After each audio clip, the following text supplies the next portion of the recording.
Assalamualaikum. Good morning. Good morning, I'm not everybody. too sure how good this morning is for all of you. We have to be hopeful. We have to be optimistic. Good morning to everybody who's watching us. और खबरें कोई खास नहीं है वैसे हमारे पास, तो लिहाजा डोंट वेट फॉर दैट। एक तो मैच हार गए हम।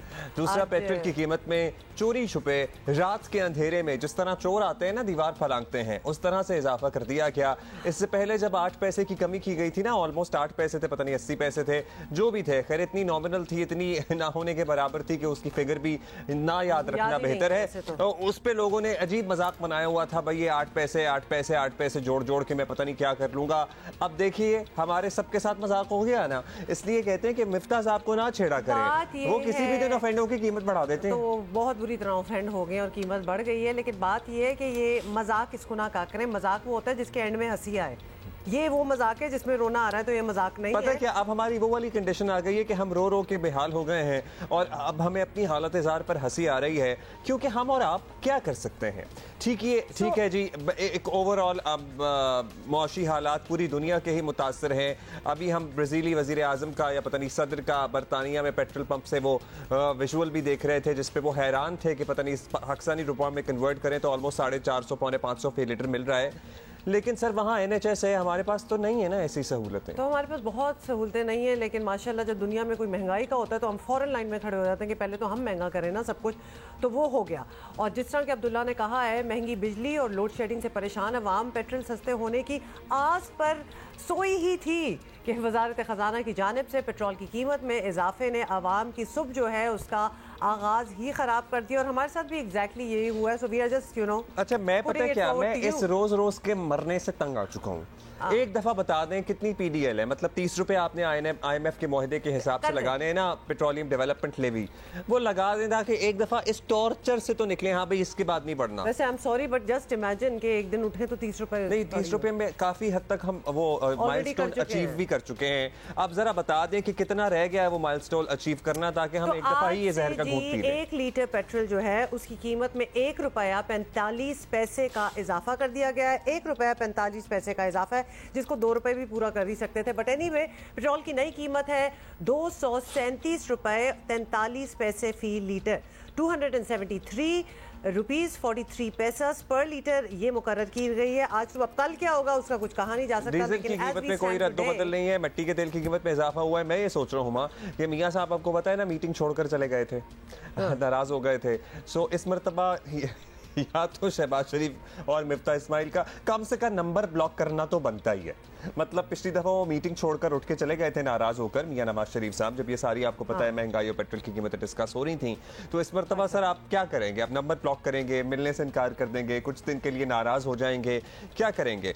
सो ये इनडिसाइसिवनेस ऑफ द गवर्नमेंट आवाम को मजीद कर्म में मुब्तला करती है। आप करते हैं सर, लोग आस लगाए बैठे थे वंस अगेन जी नई कीमत जो है वो 237 रुपीज 43 पैसे। अगर मैंने पहले गलत कह दिया था आई एम सॉरी, क्योंकि मेरी टीम ने कहा आपने तो 273 कह दिया, मतलब ये हार्ट अटैक ही ना हो जाए।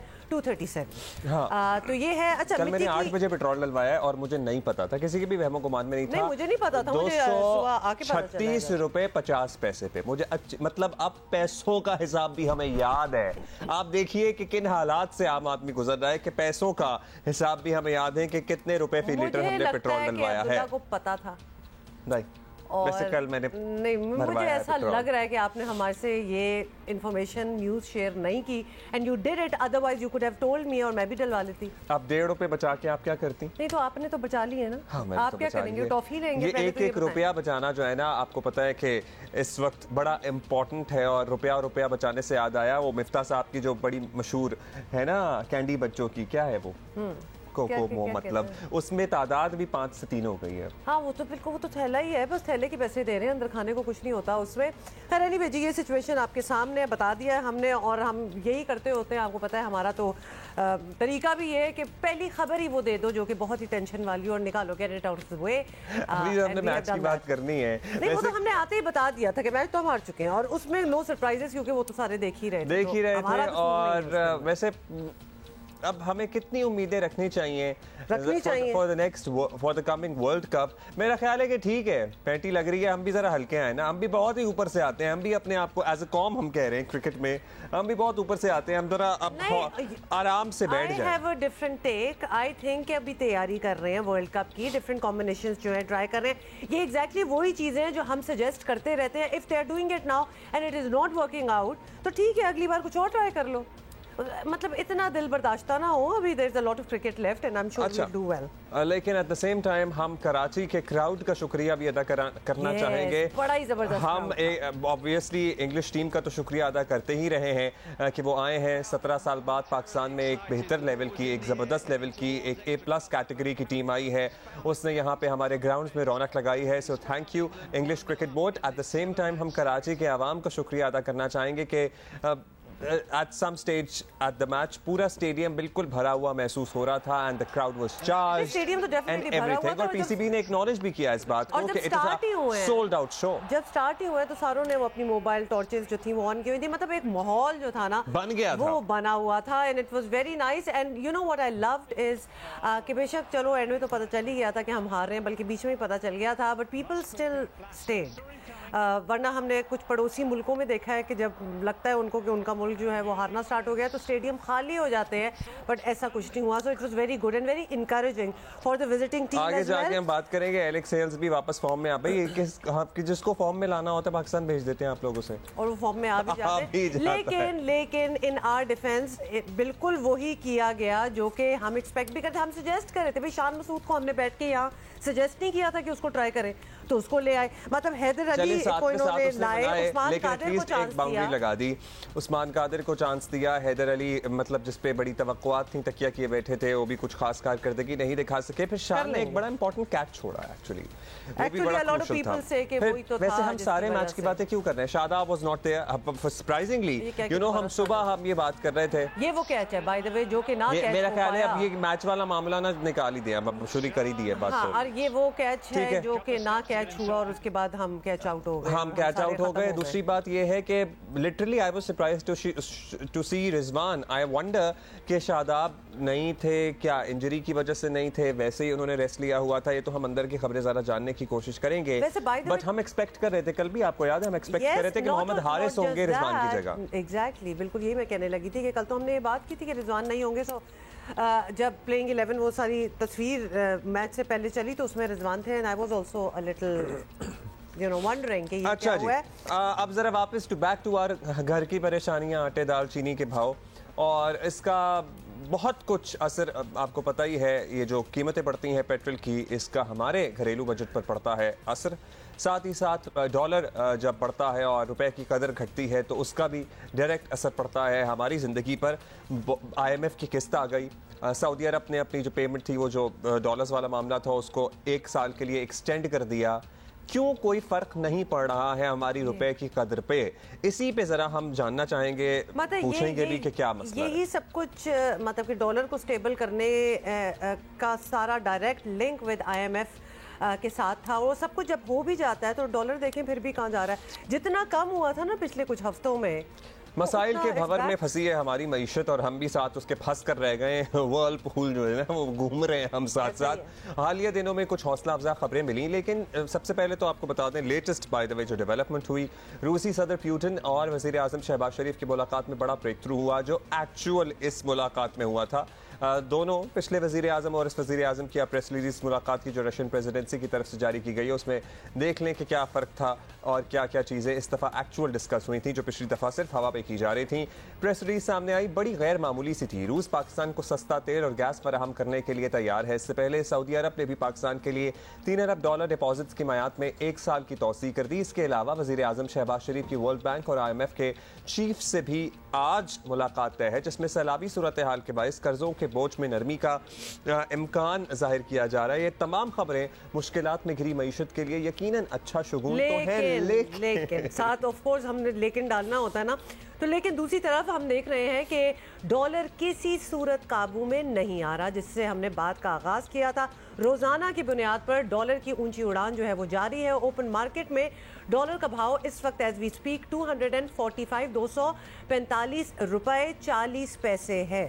तो ये बीच में कम भी आना स्टार्ट हुआ था ना, 228 टाइप भी हो गया था। We are back to where we started off from, जबकि हुकूमत इसमें कमी के लिए आई एम सॉरी टू से लेकिन कुछ कर नहीं रही है। बाकी सारी सक्सेसेस जो हमने गिनवाई हैं थोड़ी सी, वो भी अभी वर्बल है, अभी कुछ ऐसा सच हुआ नहीं है। लेकिन डॉलर को शायद इस बात का पता है, तो डॉलर इज़ लाइक कि जी मैं तो ऊपर ही जाऊंगा।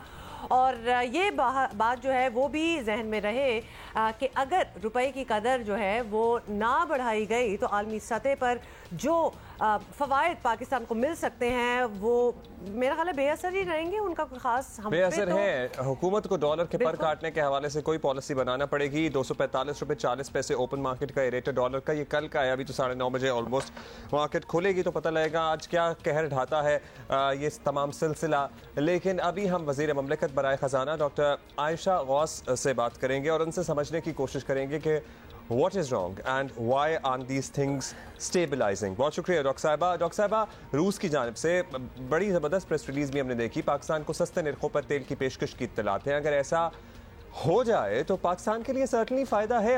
क्या सोचा जा रहा है सबसे पहले तो, क्योंकि बहुत बोझ है सर मैम अवाम पर। देखिए, हर किस्म के ऑप्शन नेशनल इंटरेस्ट पे हम एक्सप्लोर करेंगे, जिसमें हमारे मुल्क का मफाद होगा, लोगों को सहूलत होगी, वो हम एक्सप्लोर करेंगे और अपने तौर पर कोशिश करेंगे कि हम उसको अवेल करें। तो जो भी अगर इसमें कोई पेशरफ्त हो रही होगी और हो सकती होगी तो इंशाल्लाह ज़रूर हो देखेंगे आप हमारी तरफ से। अच्छा जी डॉक्टर आयशा, बिल्कुल ठीक है, ये तो हम मान गए। अब ये भी बताइएगा कि सैलाब की वजह से पाकिस्तान को जो कुछ रियायत की तवक्को थी, एशियन डेवलपमेंट बैंक ने तो ऐलान कर दिया वज़ीर आज़म की मुलाकातों के बाद, तवक्को है कि IMF और वर्ल्ड बैंक भी कुछ ताउन करेंगे। मतलब थोड़ी बहुत ऐसे जो फीलर्स हैं वो आए हैं। आपको लगता है कि मुल्की मईशत को जिस सपोर्ट की ज़रूरत है वो इस तरह पूरी हो जाएगी? इंटरनेशनल कम्युनिटी खुद देख रही है, उनको खुद नजर आ रहा है कि मईशत में और लोगों की जिंदगियों को कितना ज्यादा मुतासिर किया है इस सैलाब ने। और इस वक्त पाकिस्तान को इतना नुकसान पहुंचा है कि इसको जिस हद तक मतलब ये कोई ऑर्डिनरी नहीं है। तो जो भी मल्टीलैटरल बायलैटरल एजेंसीज हैं, इंटरनेशनल फाइनेंशियल इंस्टीट्यूशंस हैं, वो सब पाकिस्तान की तरफ से इस वक्त उनको हमदर्दी की नजर से देखना चाहिए कि वो किस तरह कंट्रीब्यूट कर सकें इस मुल्क को इन तबाहकारियों से आगे निकालने के लिए, अर्ली रिकवरी के लिए और रिहेबिलिटेशन उन लोगों के लिए जो बेचारे कसूरवार नहीं है लेकिन बहुत उन्होंने तकलीफ उठाई है। और अब जो पाकिस्तान में जो आने वाली परेशानियां हैं, बीमारी भी फैल सकती है, फूड इनसिक्योरिटी भी हो सकती है, मईशत को जो धचका लगा है वो तो अपनी बात अलग है। जो तो ये सब चीज़ों को से निकलने के लिए जो हमें अकेले अपने ही जो करना है वो तो करना ही करना है, और हम कर रहे हैं, हुकूमत भी कर रही है, सिविल सोसाइटी भी कर रही है, सारी इंस्टीट्यूशन साथ खड़े हुए हैं और एक साथ खड़े होके इस वक्त मुल्क की खिदमत में लगे हुए हैं। तो इंटरनेशनल ग्लोबल कम्युनिटी भी जो हो सकेगा वो इंशाल्लाह करेगी, हमें ये तवक्को है और हमें ये उम्मीद भी है, और हम ये केस भी उनके सामने पेश करेंगे क्योंकि तबाहकारियां इतनी हुई हैं कि अगर इंटरनेशनल रिहेबिलिटेशन और रिकंस्ट्रक्शन की कॉस्ट में हमें इंटरनेशनल वसाइल की जरूरत होगी। डॉक्टर साहब ये बता दें कि मईशत को बहाल करने की कोशिशें तो ठीक हैं, आप बहुत सारी चीज़ों का जिक्र भी कर रही हैं, लेकिन डॉलर को देखें, कोई ब्रेक लगी नहीं रही है। बहुत सारा कुछ कहा जा रहा था कि भाई ये हो जाएगा तो डॉलर रुक जाएगा या रुपया बेहतर हो जाएगा, ये हो जाएगा तो हो जाएगा, लेकिन कोई हुआ नहीं असर उसका। अब हुकूमत इस पर कोई एक्शन लेगी या ये सिलसिला कहीं रुकता हुआ आपको नज़र आ रहा है? क्योंकि आवाम को तो महंगाई ने कुचल कर रख दी है।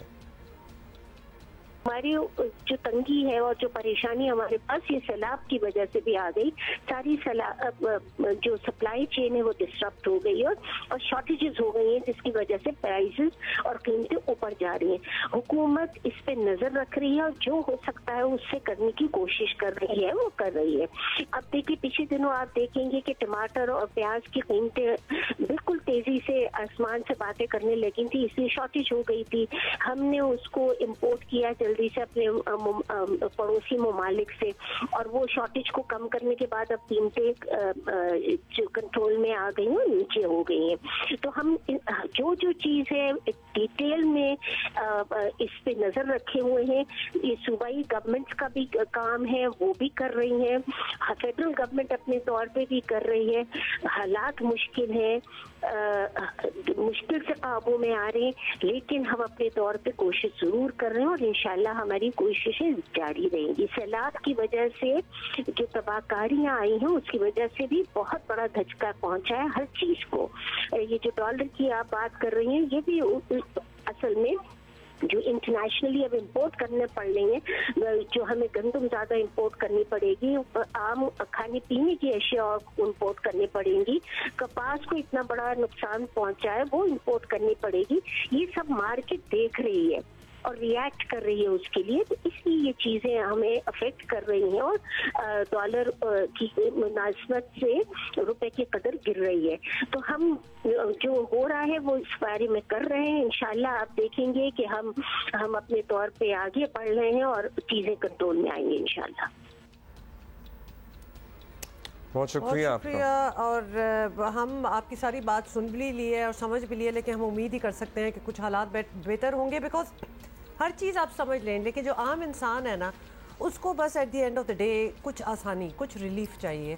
और अब ये इतने प्रेसिंग इश्यूज हो गए हैं कि आप लिटरली अपने घरों में जो आपके मुलाजिम हैं, जो आपके लिए काम करते हैं, आपकी जहाँ भी आप रहते हैं, आपकी बिल्डिंग में आपके गार्ड, जेनेटर, किसी से भी बात कर लें तो अब वो पहले भी एक दुखी होता था बिकॉज मुश्किलात तो हैं ही पाकिस्तान में, लेकिन अब तो इट्स अ ट्रेजेडी, जुल्म लगना स्टार्ट हो गया है कि कितनी महंगाई में पता क्या इम्पॉसिबल हो गया है। और हम तमाम लोगों को यहाँ इनकरेज करेंगे कि बोझ फिर सब पे पड़ना चाहिए। सो अगर आपने पर्सनली कोई स्टाफ रखा हुआ है या जितनी कंपनियां हैं या जो भी लोग हमें देख रहे हैं, सो ठीक है, महंगाई सबके लिए है, कुछ बोझ आप भी उठाएं और अपने मुलाजिमीन की तनख्वाहों में भी इजाफा करें ताकि कुछ जिंदगी उनकी भी आसान तो नहीं, लिटरली जितना हम इजाफा होगा उससे आसान नहीं होगी, लेकिन कुछ तो रिलीफ होगा। और खास तौर पे अब्दुल्ला, अगर हम बैठे हुए ये कह रहे हैं ना कि अब बहुत ज़्यादा मुश्किल हो गया, तो फिर अंदाज़ा करें कि जिनके वसाइल बहुत ही कम होंगे, बहुत ही लिमिटेड होंगे, तो उनका क्या हाल होगा। आपको बताएं कि बड़े ज़बरदस्त मैडम नूरजहां के गाने हम सुनते रहे हैं, शॉर्टलिस्ट कर लिए, आपको ज़रूर दिखाएंगे। But in the mean time जी आपको बताएं कि अक़वाम मुत्तहिदा की ख़ुसूसी सफ़ीर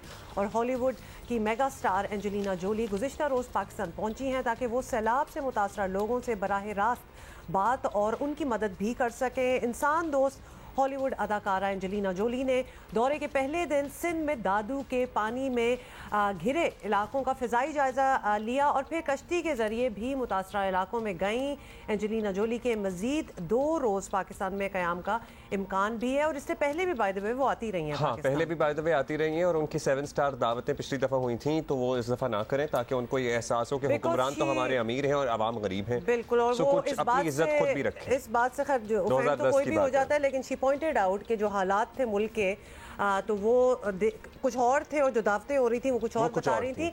so last time she came was in 2010 जब सुपर फ्लड्स हुए थे, आपको याद ही है। यूसुफ गिलानी साहब उस वक्त वज़ीर आज़म थे और उससे पहले वो 2005 में भी आई थी और तब वो अच्छा जी सैलाब ज़दा मज़ीद इलाकों का वो दौरा करेंगी, इमदादी सरगर्मियों का जायजा लेंगी। हॉलीवुड अदाकारा, समाजी कारकुन एंजेलिना जोली, इससे पहले आपको बता ही दिया हमने।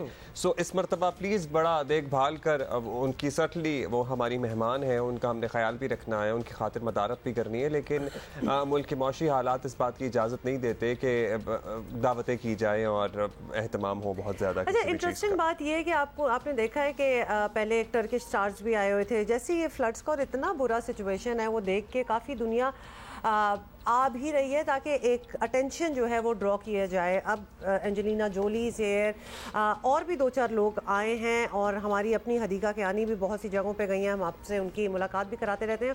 उसके अलावा कोई हमने अपने मेगा स्टार्स जो हैं जो कि लिटरली एक कदम भी लेते हैं ना तो एक इम्पैक्ट होता है, उनको हमने कहीं जाते हुए देखा नहीं है। अपील्स भी की हैं उन्होंने, बातें तो ऑब्वियसली हर किसी का दिल तो टूटा ही है with seeing the situation in the country, लेकिन जब कोई जाता है तो उसका इम्पैक्ट मेरा ख्याल है मैं भी शायद ने कुछ ऐसा अनाउंस किया था, मुझे वंडा में शायद किया था, बट अदरवाइज फवाद खान आपको कहीं नज़र नहीं आएंगे, आतिफ असलम आपको कहीं नज़र नहीं आएंगे, माहिरा खान आपको कहीं नज़र नहीं आएंगी। सो यही हमारे 3 बड़े ये नाम हमने बाय द वे सिर्फ इसलिए नहीं है because we consider them are mega stars. उसके अलावा भी बहुत हैं, दे आर मेगा स्टार्स। मतलब ये जब कुछ कहते हैं ना तो पाकिस्तानी जिस मुल्क में दुनिया में कहीं भी होगा तो वो तवज्जो देता है और वो सुनता है, तो लिहाजा अगर ये भी थोड़ा सा एक दौरा कर ले तो I think it would have an impact. So इनकी जो भी PR फर्म्स इन्होंने हायर की हुई हैं थोड़ा सा इस तरफ तवज्जो दें, क्योंकि ये इसी मुल्क के लोगों के स्टार्स हैं और इस मुल्क में तारीखी तबाही आई हुई है। सो इतना अपने आप को डिस्टेंट ना करें आवाम से, ये तो हम अजीब सा लगना शुरू हो गया। बिकॉज एंजेलिना जोली आई तो हमें ये ख्याल आया, but we can move on और आपको और इसी से रिलेटेड बताएं कि सिंध में सैलाब से मुतासरा इलाकों से अब तक पानी नहीं निकाला जा सका, जिसकी वजह से आपको पता ही है मुतासरा इलाकों को पानी के बाद बीमारियों ने घेर लिया है। 24 घंटों में गैस्ट्रो, डायरिया, मलेरिया और बुखार में मुब्तला 4 खवातीन समेत 9 अफराद इंतकाल कर गए हैं।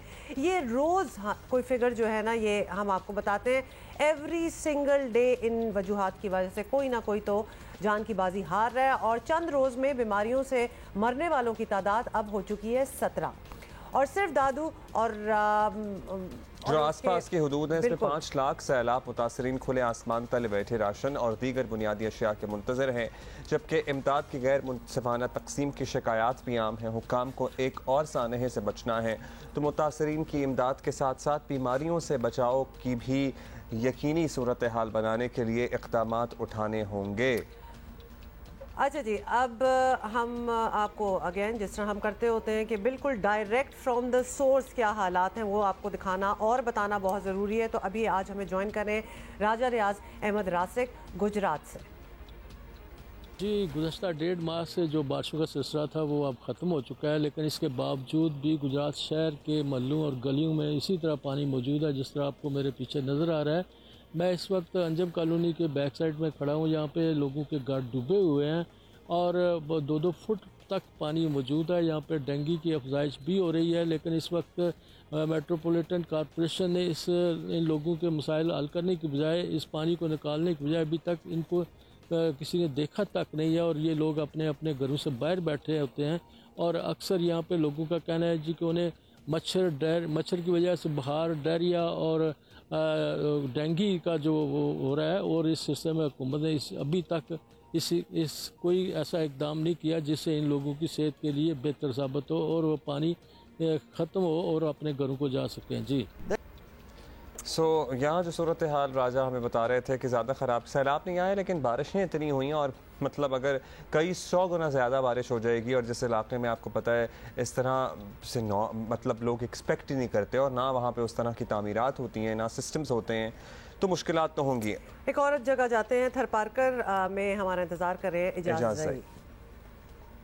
देखिए, सराय थर में हालिया होने वाली बारिशों के बाद डेंगू और मलेरिया के केसेस में तेज़ी से इजाफा हो रहा है, जबकि मुख्तलिफ देहात और कस्बात में सांपों ने भी यलगार कर दी है। महकमा सेहत के मुताबिक रोज़ाना की बुनियाद पर ज़िला के मुख्तलिफ अस्पतालों में 100 से ज़ायद मलेरिया के केसेस रिपोर्ट हो रहे हैं, जबकि गुज़श्ता 2 माह में 2700 से ज़ायद मलेरिया के केसेस सामने आए हैं, जबकि 182 जो हैं डेंगू केसेस भी सामने आए हैं। दूसरी जानिब सांपों के काटने के केसेस की बात की जाए तो रवां साल 1600 से ज़ायद सांप के काटने के केसेस रिपोर्ट में है, जबकि गुज़श्ता 2 माह में सांप के काटने के केसेस में ज़्यादा इजाफा देखा गया है। जो अफराद सांप के काटने के से मुतासिर हो रहे हैं उनमें ज़्यादातर हारी तबका है जो कि खेतों में काम कर रहा है, या फिर वो अफराद हैं जो कि लकड़ियाँ काटते हुए सांप के काटने का शिकार हुए हैं। महकमा सेहत का कहना है कि डेंगू और मलेरिया के लिए जो है मुतासरा इलाकों में स्प्रे भी कराए जा रहे हैं और मच्छरदानियाँ भी फराम की जा रही हैं, लेकिन जो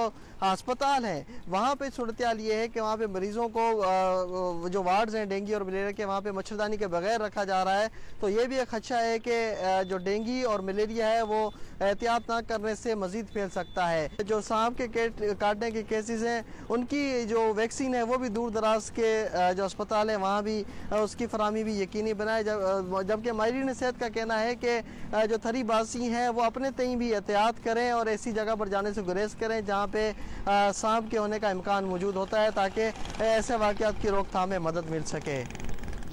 अच्छा, ऐसी जगहों पे जाने से कैसे गुरेज करें जब सारी जगह ही ये हैं, मतलब इर्द गिर्द पानी ही पानी हो। और आप ये बाय द वे सारे लोगों की जो फुटेज आपको दिखा रहे थे, ये थरपारकर आए हैं अपना इलाज कराने की, तो उन जगहों से आए हैं जहाँ कुछ भी नहीं बचा था।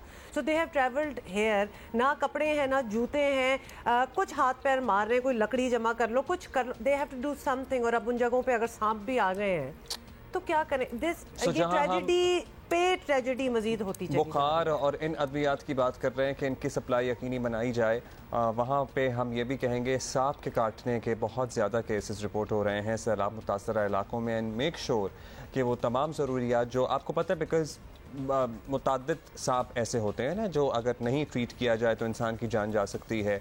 सो मेक श्योर करें कि वो जो अद्वियात ज़रूरी हैं जान बचाने के लिए, एंटी वेनम, वो मौजूद हों इन तमाम इलाकों में। की वजह से कितना कॉमन हो गया जी स्नेक बाइट, सांप का काटना। तो ये तो एक कितनी खौफनाक किस्म की चीज़ है, and this is relatively common now. एक बड़ा इंपॉर्टेंट इशू, तालीम जैसे हसास शोबे में सियासी मुदाखलतें इंतहाई नुकसानदेह साबित होती है। मतलब इसका कोई बैलेंस होना चाहिए। हम बिल्कुल ही एपॉलिटिकल भी नहीं चाहते कि तालीमी इदारे हो जाएं, वहाँ पे भी कोई सियासी सेंस होनी चाहिए। नहीं, लेकिन इंटरफेरेंस बहुत बुरी है। हाँ, ये तो बिल्कुल जीरो होनी चाहिए, वो जीरो होनी चाहिए। बस चाहिए। ये जो सियासत है ना, ये स्टूडेंट्स की हद तक रहनी चाहिए। इसमें सियासी रहनुमाओं का कूदना बिल्कुल नामंजूर है। एग्जैक्टली, बताते हैं बात क्या हो रही है। डेरा इस्माइल खान में जो कुछ हो रहा है उसी को हम जरा एक्सप्लेन करते हैं। DI खान की गोमल यूनिवर्सिटी, साबिक वफाकी वजीर जो है अली अमीन गंडापुर, उनकी अना की भेंट जो है वो चढ़ रही है। और क्यों भाई? हुआ कुछ यूं कि उन्होंने अपने हल्के के लिए ज़राई यूनिवर्सिटी बनाई और उसके असासाजात की तकसीम के मामले पर अली अमीन गंडापुर जो है उन्होंने गोमल यूनिवर्सिटी और उसके VC पर मुसलसल दबाव, बिल्कुल दबाव डालते रहे। और जब VC ने गैर कानूनी बात मानने से इनकार किया तो अली अमीन गंडापुर जो है ऑब्वियसली फिर उनका तो एक वतीरा है, काम है ना, धमकियों पे उतर आते हैं कि तो तुम ना तो सुनो मेरी तो। और इसकी वजह से गोमल यूनिवर्सिटी को गैर मुअय्यना मुद्दत के लिए बंद ही कर दिया गया। आप सोचिए, जिसका सरासर नुकसान किसको हुआ? तलबा को। दूसरी जानिब vice chancellor Gomal university professor Iftikhar Ahmad ने गवर्नर खैबर पख्तूनख्वा मुश्ताक गनी को शिकायती खत लिखा। उल्टा उन्हें गवर्नर ने जबरी रुखसत पर भेज दिया। ये वही बाय द वे अली अमीन गंडापुर हैं जो सियासत में गैर जिम्मेदाराना, मतलब इनका पूरा वजूद ही गैर जिम्मेदारी का वो बोलता सबूत है कि लाया ही इसलिए गया कि कोई तो होना जो ये हंगामा आराई करे। सुने,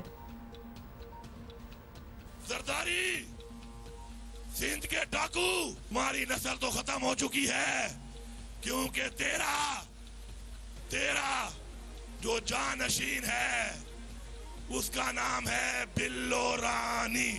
आपके टैक्स के पैसे से नवाज शरीफ की 2 हुकूमतों में करोड़ों रुपए की सर्जरियां कराई हैं इसने अपने आप को ठीक करने की।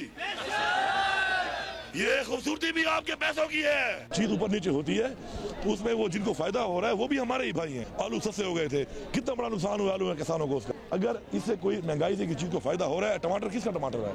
हमारे जमींदारों ने उगाया हुआ है ना। मेरे ख्याल में आयशा गुलाली जो पार्टी के खिलाफ कर रही है इस वक्त, तो मैं दावरकुंडी को इतना कहूंगा कि ये मूंछों वाली आयशा गुलाली है। कल को अगर भारत के साथ हमारी कशीदगी उस हद तक गई कि हम जंग पे मजबूर हो गए क्योंकि दुनिया इसका मुदाखलत नहीं कर रही इस मसले के ऊपर, तो फिर वो समझ रहे इस बात को, फिर वो भारत के साथ है तो फिर एक मिसाइल भारत में जाएगा, एक मिसाइल उस पर भी जाएगा।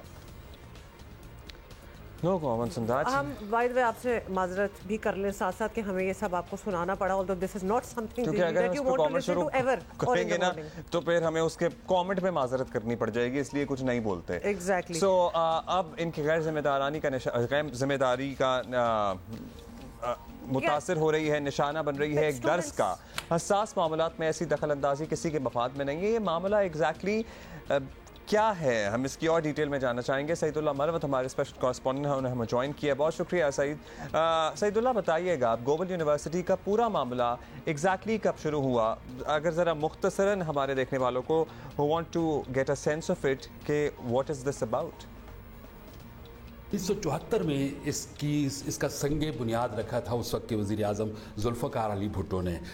सूरत हाल जो इस वक्त है इस इदारे की कि निस्फ सदी पर मुश्तमिल इसकी खिदमात या इसकी हैसियत को अब ख़तरात दरपेश हो गए हुए हैं। यहाँ पे डेरा इस्माइल ख़ान में एक और यूनिवर्सिटी जिसका नाम जिसको ज़री यूनिवर्सिटी के नाम से उसका क़याम किया गया है और सूबाई हुकूमत ने ज़री यूनिवर्सिटी और गवर्नमेंट यूनिवर्सिटी के असासा जात को तकसीम करने के अहकामात किए हैं और वो जो है काबीना ने उसकी मंजूरी दी है, जिसमें बहुत सारी चीज़ें अब ऐसी हैं कि DVM जो वेटरनरी कॉलेज है, फैकल्टी ऑफ एग्रीकल्चर है या दीगर ऐसे इदारे हैं, इंस्टीट्यूशन है जो बुनियादी तौर पे गवर्नमेंट यूनिवर्सिटी को चलाने का या उसकी सांसें बहाल रखने का ज़रिया बनी हुई थी और वो इदारे हैं या एक कमाऊ इदारे हैं जो अब गवर्नमेंट यूनिवर्सिटी से लिए जा रहे हैं। वाइस चांसलर जो गवर्नमेंट यूनिवर्सिटी हैं डॉक्टर इफ्तिखार, उनका ये कहना है कि ये इदारे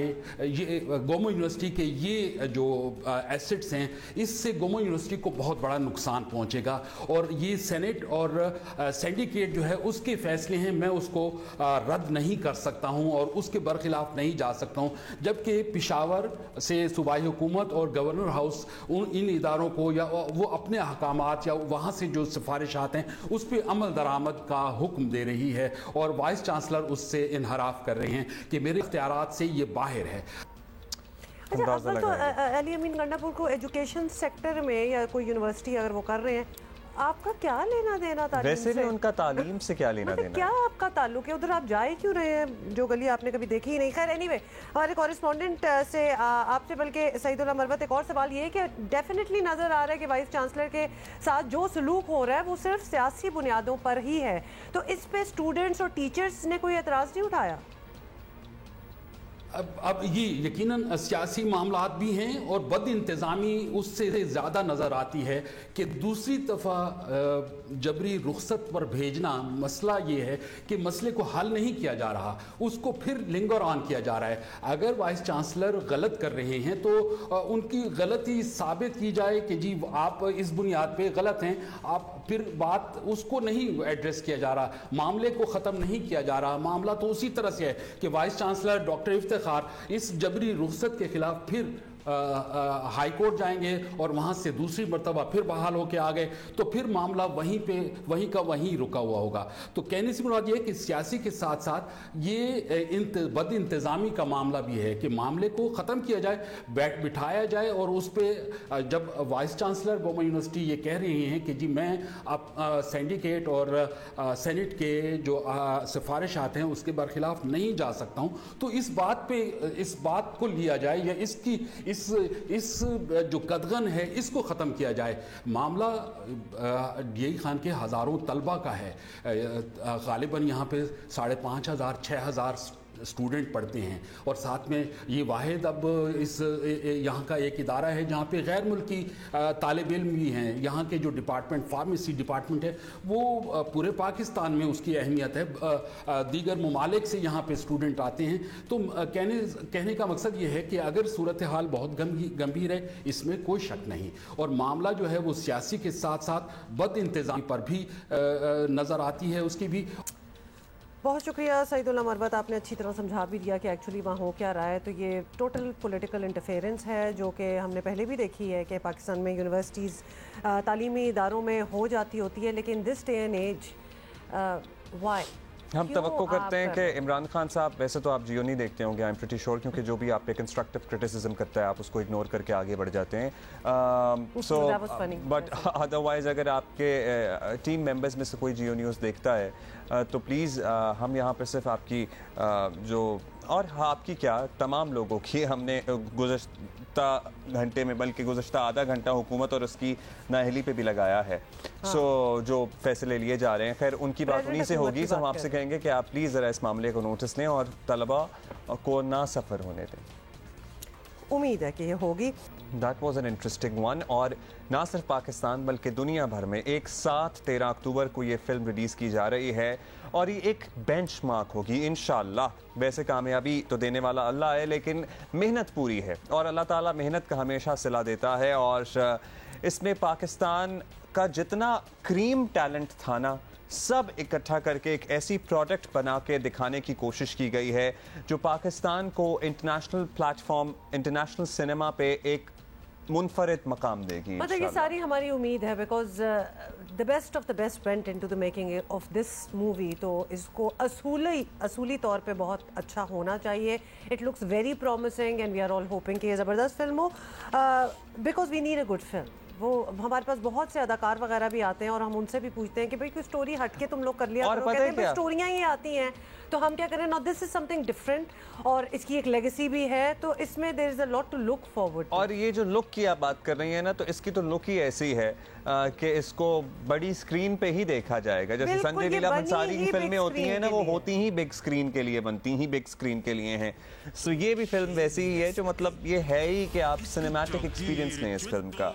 सो we are certainly looking forward to it. Already आज हो गई है 21 सितंबर और 13 अक्टूबर को, लेस देन अ मंथ। सो आप, मैं तो कहता हूँ प्री बुकिंग करा लें जाके ऑलरेडी। तो हम आपको वैसे तो रिमाइंड भी करते रहेंगे, because this would be a fun watch. मतलब इसमें सारी चीजें डिफरेंट सी आपको मिलेंगी।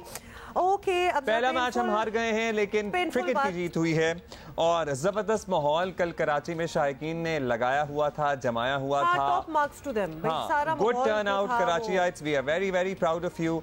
लेकिन हम अपनी सीरीज का फातिहाना आगाज नहीं कर सके। पहले T20 मैच में पाकिस्तान को 6 विकेटों से शिकस्त हुई है। 159 रन का हदफ इंग्लैंड ने 19.2 ओवर में नॉट वेरी डिफिकल्टली हासिल कर लिया, लिटरली आसानी से ही हासिल कर लिया। एलेक्स हेल्स ने 53 रन लग रहा था कि 200 तक बात हो जाएगी हमारी तरफ से, हम जो बनाना जब शुरू हुए थे, लेकिन फिर वो स्पिनर्स ने आके हमारे साथ हो जाता स्पिनर्स ने आके काम खराब कर दिया। तो हम क्यों अपनी पिच पे एडजस्ट नहीं कर पा रहे, या फिर लग रहा है कि एडजस्ट नहीं कर पा रहे, या फिर हम स्पिनर्स को क्यों अच्छा नहीं खेल सके, या फिर हमारा मिडिल ऑर्डर जो था वो सेट नहीं हो पा रहा था। There was something off about it, set हो ही नहीं पा रहा ना, मतलब वो तो हो ही नहीं पा रहा। फैजान लखानी हमारे जो है ना, हमारे स्टार स्पोर्ट्स जर्नलिस्ट हैं, आपको पता ही है, जगह जगह जाके एक्सक्लूसिव इंटरव्यूज कर रहे हैं। अच्छा फैजान, सबसे पहले तो आपसे थोड़ी देर के लिए ये painful topic of the match तो छोड़ देते हैं, माहौल बताएं। मतलब कि इंग्लैंड की टीम का आना पाकिस्तान, और फिर माशाल्लाह जिस तरीके से, और हम ये इम्प्लोर कर रहे थे लोगों को, कराची के लोगों को, कि ज़रूर जाएं और एक हल्ला गुल्ला होना चाहिए। तो माहौल की सेटिंग को तो हम 100% मार्क्स देंगे, क्या ख्याल है? बिल्कुल 100% मार्क्स देंगे माहौल को। और कराची साबित किया कि वो अच्छी क्रिकेट को सपोर्ट करते हैं। 17 साल बाद इंग्लैंड टीम पाकिस्तान आई, मैच हुआ। ऑल्दो पाकिस्तानी कराची के जो फैंस थे उनको वो नतीजा नहीं मिल सका कि जो जिसकी वो तवक्को कर रहे थे, बट अच्छी क्रिकेट के लिए उन्होंने चेयर किया और दोनों टीमों को सपोर्ट दी। मेरी मैच के बाद एलेक्स हेल्स से एक्सक्लूसिव इंटरव्यू कर रहा था, तो उनसे गुफ्तगू हुई, तो उन्होंने भी बड़ा प्रेजेंट किया कराची क्राउड को, बड़ा उन्होंने प्रेज किया कि जिस तरह का क्राउड था उसमें हर टीम ने मैच को और हर मोमेंट को उन्होंने एंजॉय किया। और हमने भी लिटरली टीवी पे भी वो फील आ रही थी, क्योंकि स्टेडियम भरा हो ना तो आपका इंटरेस्ट वैसे ही बढ़ जाता है। अच्छा जी, आप फैजान बताइए, कल जब टीम अनाउंस हुई तो बिट ऑफ अ सरप्राइज हमें लग रहा था, मतलब हम गलत ही साबित हुए सर्टनली, कि प्रॉब्ली रिजवान नहीं खेलेंगे और हारिस होंगे उनकी जगह, लेकिन रिजवान ही खेले और शादाब नहीं खेले। तो मैच के बाद कुछ आपकी बात हुई है, क्या हुआ? Is Shadab out because of an injury or he just wanted to take rest, या ये जो चेंजेस आए हैं इनकी क्या वजूहात रही? देखिए, रेस्ट का डिसीजन तो बहरहाल प्लेयर का अपना ही होता है और यूजुअली होना भी वही चाहिए। कल तक, मैच से पहले तक इनफैक्ट ये डिस्कशन जरूर हो रही थी कि रिजवान प्रॉब्ली कराची के लेग में वो रेस्ट करेंगे, बट उन्होंने फैसला किया कि वो मैच खेलेंगे। शादाब भी रेस्ट भी कर रहे हैं। देखिए, वर्ल्ड कप के लिए टीम जा रही है, टीम इनफैक्ट अगर इंग्लैंड की टीम भी देखें तो वो भी रोटेशन की पॉलिसी को क्या करते हुए चलेंगे। अगले 7 मैचेस में मुख्तलिफ कॉम्बिनेशन आजमाएंगे। तो पाकिस्तान के पास भी ये 7 मैचेस हैं, उसके बाद फिर वर्ल्ड कप से पहले न्यूजीलैंड में एक ट्रायल सीरीज है जिसमें बांग्लादेश टीम होगी। तो ये मौके पाकिस्तान के पास होंगे और उसमें यकीनी तौर पर पाकिस्तान भी मुख्तलिफ कॉम्बिनेशन इस आने वाले मैचेस में आजमाएगा। तो इसमें सरप्राइजेस वाली कोई बात नहीं है। प्लेयर्स रेस्ट भी करेंगे, प्लेयर्स आएंगे, प्लेयर्स जाएंगे। कहीं कहीं हम अपने टॉप प्लेयर्स को बिठाकर बिल्कुल यंगस्टर्स को लेके जाएंगे। तो ये वर्ल्ड कप से पहले जो हमारे पास 7, 8, 10 मैच है उसमें कोशिश करेंगे कि एक कॉम्बिनेशन का आइडिया हो जाए। अच्छा, तो यानी हम ये ट्रायल एंड एरर जो है, आप फैजान कह रहे हैं कि ये अच्छा मौका है कि ट्रायल एंड एरर हम करते रहें। बिकॉज हम जब तक बिल्कुल सेट नहीं हो जाएंगे। तो क्या आप इस सीरीज को एक preparation for the world cup समझेंगे? बिकॉज ऑब्वियसली हम तो चाहते हैं कि हम ये वाला भी जीते, तो कब तक ये ट्रायल एंड एरर सेट होगा? नहीं, देखिए बात यह है कि बिल्डअप चल रहा है वर्ल्ड कप का। इवन आप इंग्लैंड की टीम भी देखें तो उन्होंने 20 प्लेयर इस सीरीज के लिए भेजे हैं, तो इसका मतलब वो भी अपने कॉम्बिनेशन ट्राई कर रहे हैं। हर टीम वर्ल्ड कप से पहले 1 महीना रह गया, क्रिकेट बहुत हो रही है, तो प्लेयर टीमें मुख्तलिफ कॉम्बिनेशन ट्राई कर रही है, इसमें कोई हर्ट नहीं है। और पहला मैच है अभी सीरीज का, लंबी सीरीज है, इसमें हमें डिसअपॉइंट नहीं होना चाहिए कि पहला मैच हार गए। नहीं, हम बिल्कुल डिसअपॉइंट नहीं हो रहे। मोमेंटम बड़ा मैटर करता है और anything can come back. Pakistan 2-0 3-0 corona का डाउन होता है तो भी कम बैक कर सकता है। अच्छा फैजान, क्रिकेट सर्टली बहुत हो रही है उधर, ऑस्ट्रेलिया इंडिया भी क्रिकेट हो रही है, हमारे यहाँ इंग्लैंड वर्सेस पाकिस्तान हो रही है। अब ये बताइए कि हम स्पिनर्स को बड़ा टफ हमने डील किया कल, वी वर नॉट वेल और it seemed like our players were not comfortable playing spinners, is that so? किसी और ने भी ऑब्जर्व किया? आप लोग जो आपकी फ्रेटर्निटी है, आपकी क्या राय है इस पे? यार इंग्लैंड ने बहुत अच्छी बॉलिंग की। आप ये देखें कि पाकिस्तान ने स्टार्ट बड़ा जबरदस्त किया था। इब्तदाई 10 ओवर में पाकिस्तान 87 रन से एक खिलाड़ी आउट था, तो 9 की एवरेज से हम खेल रहे थे। पाकिस्तान 190 के लगभग ले जाएगा score. But second half of innings में इंग्लैंड के स्पिनर्स ने बड़ी जबरदस्त बॉलिंग की, खासतौर पर ल्यूक वुड ने बड़ी जबरदस्त बॉलिंग की, तो इंग्लैंड को क्रेडिट जाता है। आदिल रशीद की भी बड़ी जबरदस्त बॉलिंग की, तो इंग्लैंड के बॉलर को क्रेडिट जाता है कि उन्होंने बड़ी अच्छी बॉलिंग की as compare to Pakistan. But जो पाकिस्तान की बॉलिंग स्ट्रेंथ है ना, उस पर उस टोटल को डिपेंड कर सकता था पाकिस्तान अगर थोड़ा सा अवे फ्रॉम विकेट बॉलिंग नहीं हो रही होती, थोड़े से चांसेस हमने ज्यादा कंसीड किए टू इंग्लैंड, तो और फील्डिंग थोड़ी सी टाइट होती तो हम उसको मजीद और कैच भी बड़े इंपॉर्टेंट कुछ मिस हुए। तो शान मसूद कैचेस की बात ही हो रही है जी। फैजान ये भी बताएं कि अब हम भी बड़ा प्रमोट कर रहे थे और इनकरेज कर रहे थे कि बाकियों को भी डाला जाए टीम में, तो शान मसूद को भी ले आए और जिक्र भी हम बड़े कर रहे थे। उनसे जो कैच ड्रॉप हुआ, lot of people are saying we lost the match then and there. देखिए आप अगेन अगर आपको कोई स्केपगोट बनाना है तो आप शान मसूद को बना दे, वो अपना डेब्यू T20 खेल रहा था।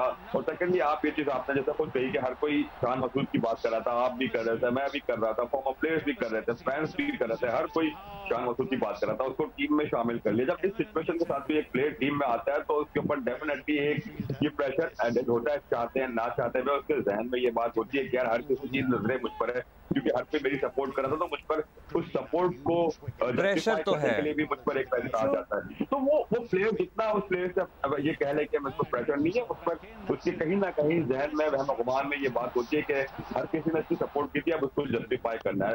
पहला मैच था शान का, उसको भी थोड़ा सा मौका दें। हम शायद कभी कभार बहुत इम्पेशेंट हो जाते हैं प्लेयर्स के हवाले से, प्लेयर्स को हीरो बनाने से भी और प्लेयर्स को रूल आउट करने भी। तो पहला मैच है, सही ही deserve to play all the matches in this series. उसके बाद आप ये डिसाइड करें कि भाई वो कितना। मैं तो खैर एक सीरीज में भी प्लेयर को डिसाइड करने का हामी नहीं, बट कम से कम उसको या किसी भी प्लेयर को एक सीरीज तो नहीं, लेकिन एक और प्लेयर की बात कर लेते हैं। आई डोंट नो कि उस पर आपकी क्या राय होगी। आपको नहीं लगता कि खुशदिल शाह को प्रॉब्ली अब रिव्यू कर लेना चाहिए? वैसे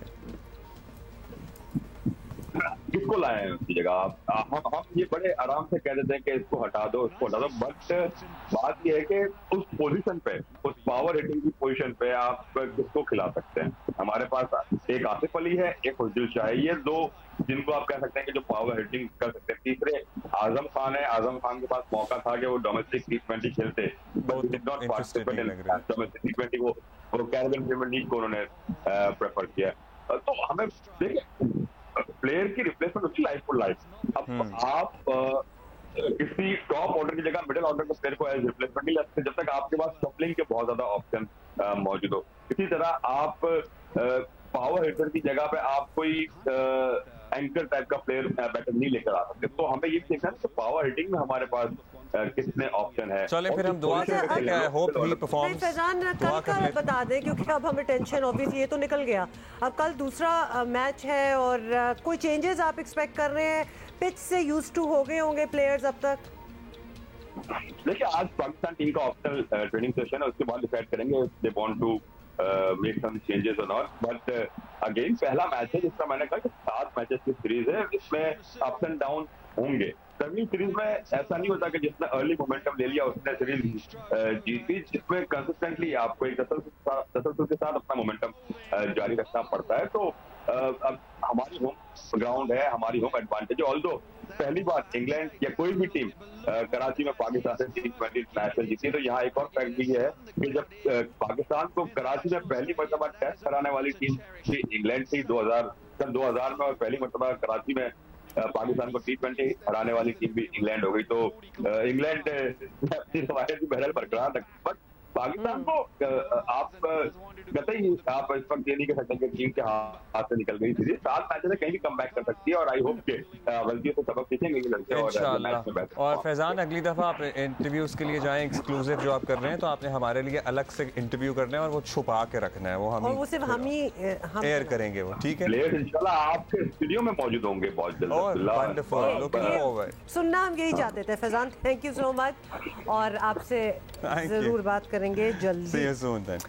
अच्छा जी, कल is another day and as Faizan said there is a lot of cricket left. 7 मतलब मैचेस की सीरीज है। अच्छा जी, तो इमरान खान साहब आपको पता है, ज़रा उनकी बात हो ही रही है, सियासत की बात कर लेते हैं। कुछ बदले बदले उनके मूड नज़र आ रहे हैं। 1-1.5 हफ्ते के कुछ सीज़ फायर ऐसा लग रहा था शायद आ गया है, लेकिन जो लास्ट उन्होंने चकवाल में तकरीर की है उसमें तो स्ट्रेट फायरिंग की है, और बिल्कुल ऐसा लग रहा है कि वो बिल्कुल इक्तफा नहीं करने किसी भी चीज़ पे, और मुज़ाहमत फुल ऑन जैसे कहते हैं ना, महाज उन्होंने खोल दिया है। अब एक मुख्तसर वक्फे के बाद जारहाना मूड उनका वापस आ गया है, लहजा फिर सख्त हो गया है, धमकियों पर उतरे तो आए हुए हैं वो।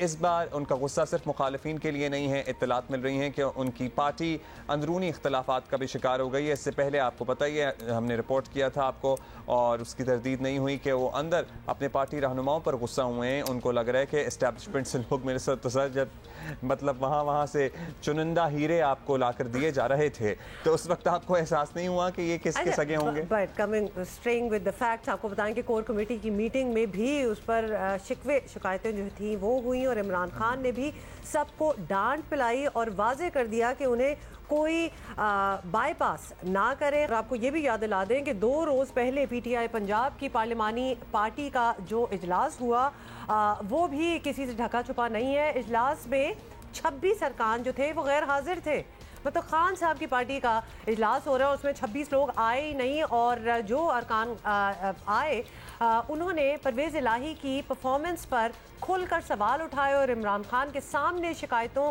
के अंबार लगा दिए। परवेज़ इलाही साहब आपको पता है, तज़ीनो आराइश के मुतअद्दिद मंसूबे सरकारी इमारतों के सिलसिले में उन्होंने मतलब कई करोड़ रुपए के बजट उन्होंने पास किए हैं, और वो उसमें शायद ज़्यादा बिजी हैं।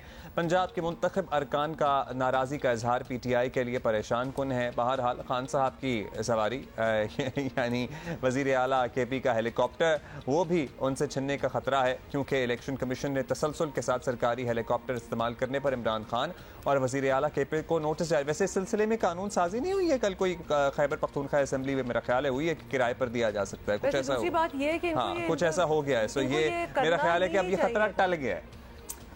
मगर इससे पहले जितनी दफ़ा इस्तेमाल किया गया उसके किराए का हिसाब किताब होगा कोई? खैर, मरियम नवाज कहती हैं कि इमरान खान में खुद हिम्मत नहीं है कि वो लोगों को कि वो XYZ के नाम ले सकें। वो लोगों को क्या सबक दे रहे हैं? आपके अंदर खुद उनका नाम लेने की हिम्मत नहीं है, आपकी टांगे थर थर कांपती हैं, आप कहते हैं मिस्टर X, मिस्टर Y। अगर आपके अंदर नाम लेने की हिम्मत नहीं है तो कौम को क्या सबक दे रहे हैं कि वो उनको ललकारे, उनको डराए, उनको धमकाए? कल जो कॉल्स करवा रहा था, आज अल्लाह ताला की शान है कि वो आज कह रहे मेरे मेंबर्स को कॉल्स आ रही हैं, और जब तुम लोगों को कॉल्स कराते थे तब हमें तो आती थी कॉल्स, हमें तो धमकियां भी आती थी, लेकिन हमने फेस किया। 2 महीने बाद हमारा इनकलाब फौत नहीं हो गया है, तो सबूत ले आओ सामने। ये XYZ क्या होता है, ABC पढ़नी शुरू कर देते है तो सबूत ले आओ ना। अच्छा जी, ये भी आपने सुन लिया। और ऐसी सूरत हाल में जब खान साहब के लिए कुछ अच्छा नहीं हो रहा, वो लॉन्ग मार्च करने जा रहे हैं, जबकि इमरान खान के लहजे से साफ जाहिर है कि उनको माजी की तरह वो हमायत भी हासिल नहीं है, तो इसके बावजूद वो मार्च करते हैं और नतीजा 25 मई जैसा निकलता है, तो ये खुद इमरान खान की सियासत के लिए इंतहाई नुकसानदेह साबित हो सकता है। भट्टी साहब हमारे साथ मौजूद हैं, इरशाद भट्टी, सीनियर सहाफ़ी, तज़ियाकार। बहुत शुक्रिया भट्टी साहब। भट्टी साहब, अब आपको पता ही है 1-1.5 हफ्ते के सुकून के बाद खान साहब वापस आ गए हैं। जारहाना मूड में फैसला कुन तहरीक की बातें भी हो रही हैं। आपको लगता है कि इस बार लॉन्ग मार्च करेंगे या पीछे हट जाएंगे? क्या इरादे नज़र आ रहे हैं आपको उनके? देखिए, पाकिस्तान तहरीक इंसाफ में दो धड़े हैं इस वक्त। एक धड़ा कह रहा है कि सैलाब है और इस वक्त हमें इस सैलाब में हुकूमत को यानी हम लॉन्ग मार्च ला कर इस्लामाबाद में बैठेंगे या हुकूमत के ख़िलाफ़ सड़कों पर आएंगे तो बहुत ज़्यादा तनकीद होगी और हम मतलूबा नताइज हासिल नहीं कर पाएंगे। दूसरा धड़ा है, वो कहता है कि हमें लॉन्ग मार्च करना चाहिए या इhtजाज की कॉल देनी चाहिए। और उस धड़े का कहना है कि हम इस्लामाबाद में ना भी आएँ तो हम रवात में आकर बैठ जाएं जहां पंजाब हुकूमत उनकी अपनी है और बंद कर दें। इधर भाराकाऊ से आगे जहां पंजाब हुकूमत है वो वहां बैठ जाएं। इधर केपी में अटक्स के करीब जाके बैठ जाएं और इधर तो लिहाजा हम चारों तरफ से इस्लामाबाद को घेर लें। जिसका भी वो जो दूसरा धड़ा है वो कहता है कि वो भी बैड इम्पैक्ट पड़ेगा कि हम इस वक्त हमें फोकस सैलाब ज़दगान पे करना चाहिए और उन लोगों पे करना चाहिए डूबे हुए हैं, लिहाजा हमें नई लॉन्ग मार्च में जाना चाहिए। जहाँ तक इमरान खान का ताल्लुक है, वो दबाव बढ़ाना चाहते हैं मगर डबल माइंडेड है कि क्या उनको जाना चाहिए लॉन्ग मार्च में या नहीं।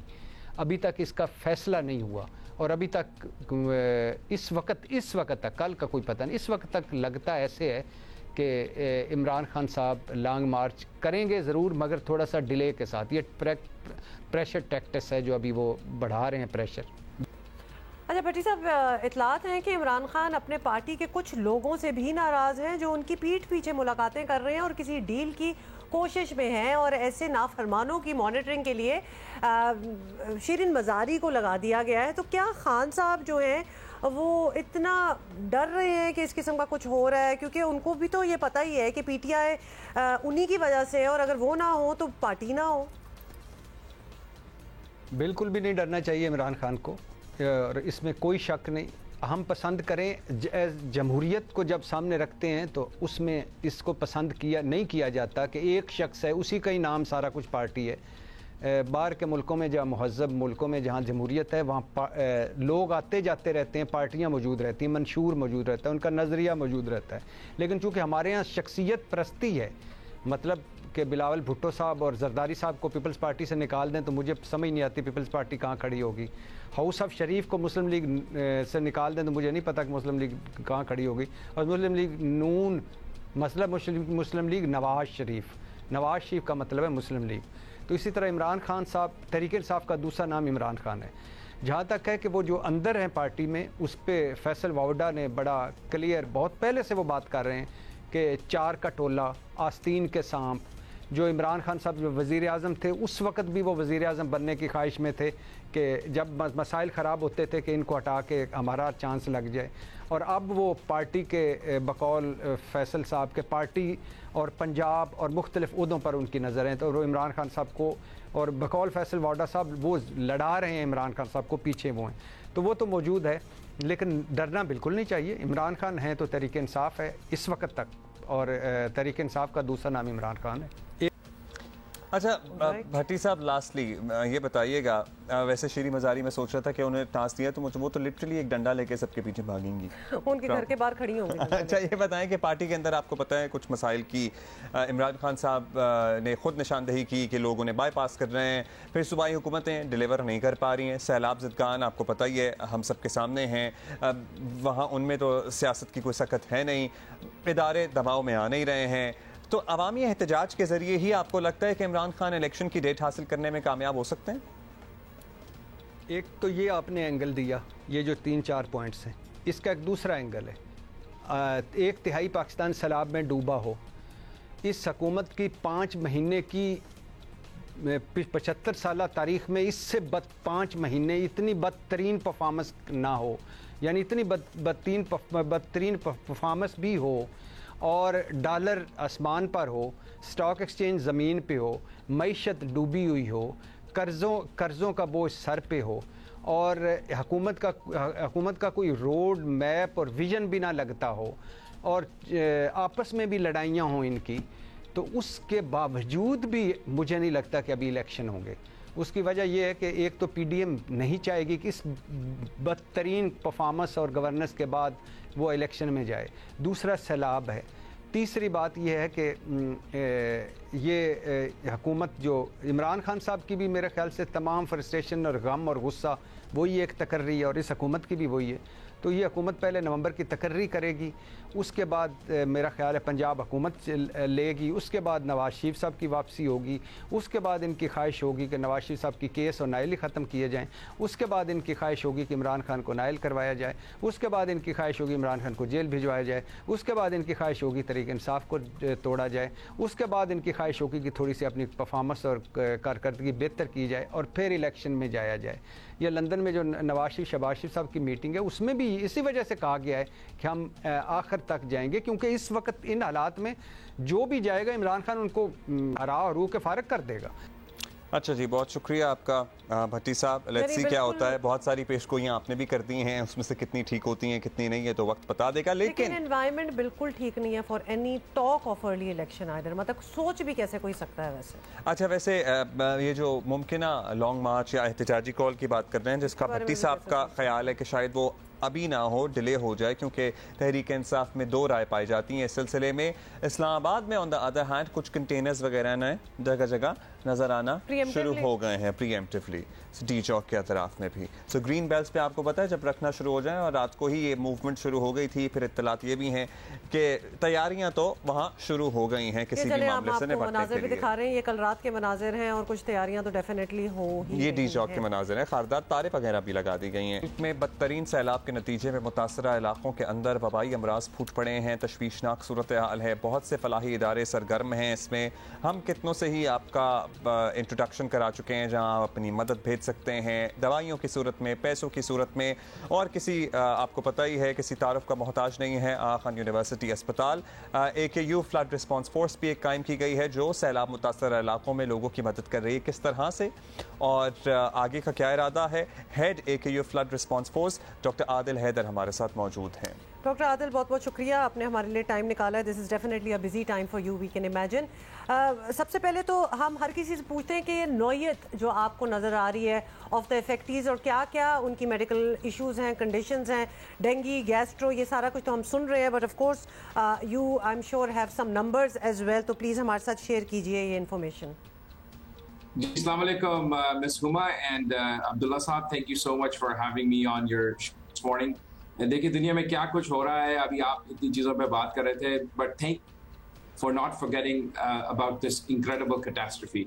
ये वाकई जी अभी तक एक बहुत बड़ा डिजास्टर है, और आप अगर इसके स्टेटिस्टिक्स देखें कि जी करोड़ों people affected and 100 mile long एक लेक बन गई है जिसके ऊपर लोग जो हैं बुरी तरह से मुतासर हैं।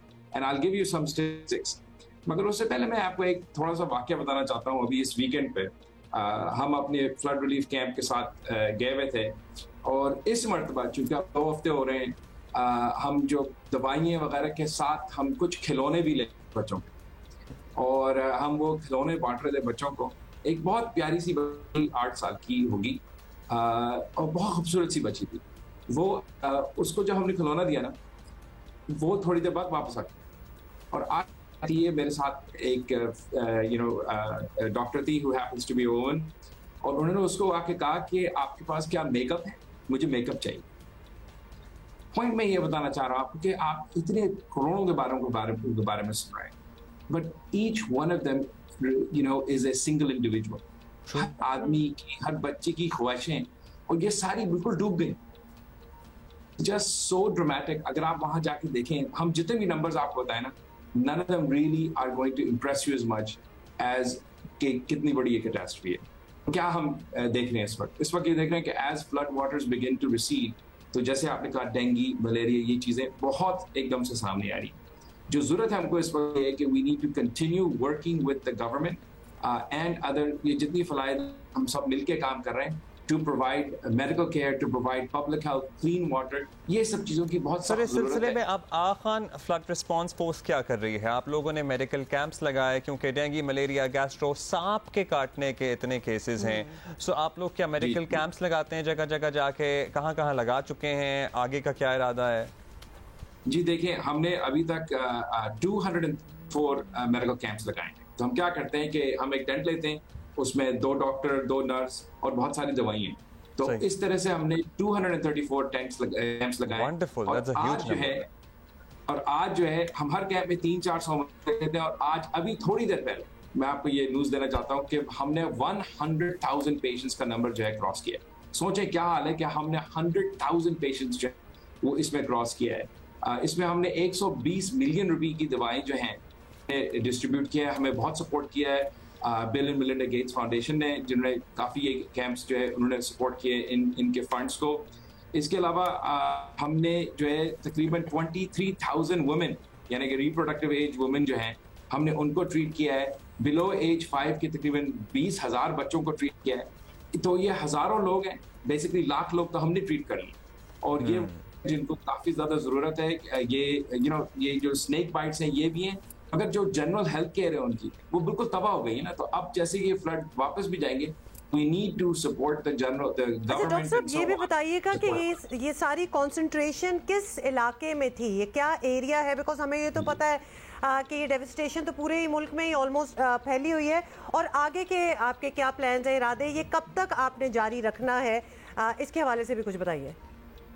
बिल्कुल, जो आपने मैप्स वगैरह पे देखा होंगे कि सिंध के ये जो इलाके हैं जहाँ सबसे ज्यादा डिस्प्लेसमेंट हुई है, मंचर लेक से जो है ये शुरू दादू, जैकबाबाद, ये पूरा area, Naushahro Feroze all the way down to Matiari and Hyderabad, this पूरा एरिया इज बेसिकली इम्पैक्टेड। नीचे ठट्टा, बदीन, सुजावल, ये भी सारा एरिया इम्पैक्टेड है। प्लान है कि हम कम से कम 2 से 2.5 लाख लोगों को ट्रीट कर सकेंगे जो हमारे पास करंट रिसोर्सेज हैं।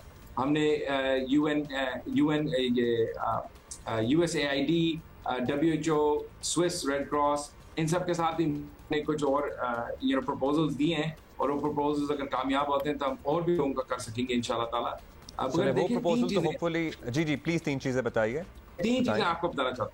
पहले तो ये कि ये स्ट्रगल विल रियल, हर इंसान जो है ना इसको जरा समझना चाहिए कि हमारे भाई बहन है Pakistani, we need to do something for them. The second thing is जितने भी लोग काम कर रहे हैं वो लाजमी है कि वो गवर्नमेंट के साथ और जो बड़े हैं उनके साथ मिलके काम करें। ये जब अकेले जाके थोड़ा सा काम करके आते हैं ना तो उसमें लोग फंसते हैं और उसमें काम भी इतना इम्पैक्टफुल नहीं होता। तो अगर मिलके करें तो बहुत ज़्यादा ऑर्गेनाइज तरीके से करें तो बहुत ज़्यादा फायदा होगा। और दूसरा ये कि मेरे ख्याल में ये हमें देखना चाहिए कि this is an opportunity to strengthen the system. देखिए ये बार बार चीज़ें साथ होती हैं और हम जो है किस तरह से उनसे लड़ाई करते हैं। We should take that. Covid में देखें we did really well compared to for example India and other countries. उस वक्त पूरी कौम रिस्पोंडेड वेल।